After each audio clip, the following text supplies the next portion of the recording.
এখানে আমরা দেখতে পাচ্ছি কিছু মিশরীয় ঐতিহ্য, যেগুলোকে এখানে পাথরে খোদাই করে রাখা হয়েছে। বিভিন্ন রকমের, দেখুন, বিভিন্ন রকমের মিশরের ঐতিহ্য, যেগুলো যেগুলো আগে বইতে পড়েছি, সেই জিনিসগুলো এখন নিজের চোখের সামনে দেখতে পাচ্ছি। সত্যি বন্ধুরা, অসাধারণ লাগছে। আসুন আরেকটু আমরা ক্লিয়ারলি ভিউটাকে নিই, দেখি। হ্যাঁ, আসুন।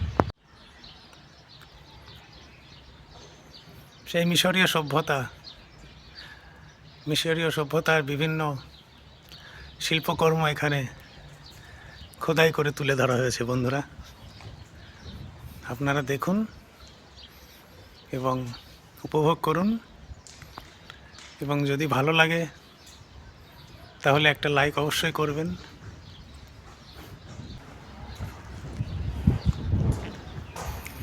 এটা একটা দেখি বন্ধুরা, আমরা একটা সুন্দর ঐতিহ্য।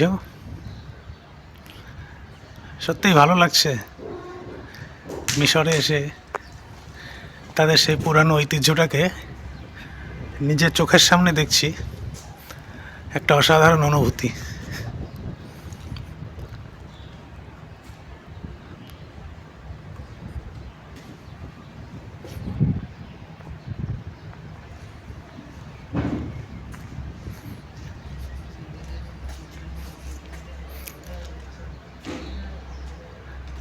বন্ধুরা, এর আগেও আমি মিশরে এসেছি একবার, কিন্তু সেবার আমি এতটা ডিটেলসে দেখতে পারিনি। খুব ভালো লাগছে, আর খুব ইচ্ছা ছিল আমাদের একটু পিরামিড ঘোরার, কিন্তু আমি যে হোটেলে রয়েছি এখান থেকে পিরামিড যেতে সময় লাগবে প্রায় 3 ঘন্টা। তো আমার যে এজেন্ট বলল যে আমার যদি পিরামিড দেখতে যাই তাহলে আমার ফ্লাইটটা মিস হয়ে যেতে পারে। তো সেই জন্যই আমি নিজে রিস্ক নিতে পারলাম না। বন্ধুরা, খুবই খারাপ লাগছে, খুব দুঃখ পেলাম যে মিশরে রয়েছি অথচ পিরামিডটা দেখতে যেতে পারলাম না। এই দুঃখটা কখনোই ভোলা যাবে না। যাই হোক, এই হোটেলে আছি, তাদের মিউজিয়ামে যে সুন্দর কারুকার্য করে এগুলোকে তুলে ধরা হয়েছে সেটা দেখেই একটু মনটাকে আনন্দে ভরিয়ে দিচ্ছে। তো বন্ধুরা, আপনারা দেখুন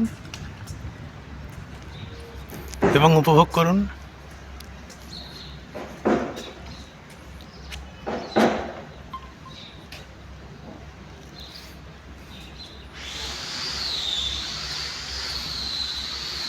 মনে হচ্ছে যেন সবুজের সঙ্গে মিশরের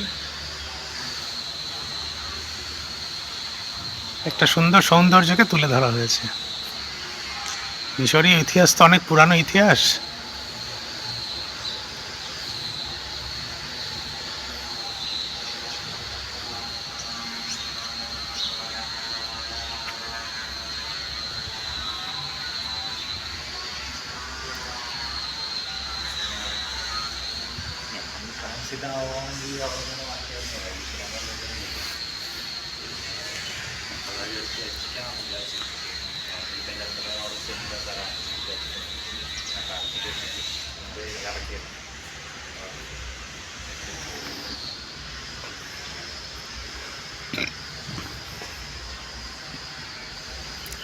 বেশ একটা সুন্দর হাতের কারুকার্য করে এগুলোকে তুলে ধরা হয়েছে। বন্ধুরা, যিনি এগুলো করেছেন, শিল্পী, উনি কিন্তু বেশ সুন্দর কাজ করেছেন।